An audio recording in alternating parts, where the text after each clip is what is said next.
Тіл дарын байқауы дәстүрлі. Тілдер додасында өткен жылы 17 адам бақ сынаса, биыл олардың саны 21-ге дейін жетті. Байқаудың талабы бойынша үміткерлердің жасы 18 бен 22-нің аралығында және 3 тілді меңгерген азаматтар болуы шарт.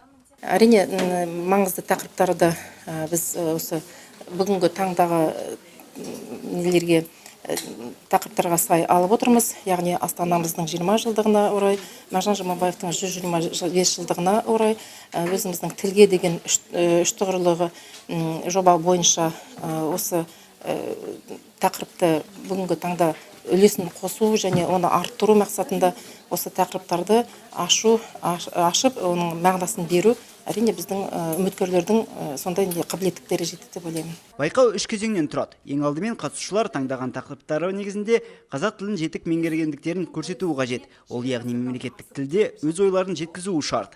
Екінші турда үміткерлер ағылшын тілінде эссе жазады. Үшінші кезеңде барлықтары қазақ тексті орысшаға аударады. Арнұр Несіпбайдың сөзінше 3 тілді меңгерген азамат болашақта білікті маман бола алады. Білікті маман және Қазақстан Республикасының өзінің мемлекетіне үлкен зор үлес қоса алатын азамат қылдыра алады деп ойлаймын. Байқау қорытындысы бойынша жүлделі орын иелері анықталады. Үздік атанған қатысушы облыстық байқауға жолдама алады.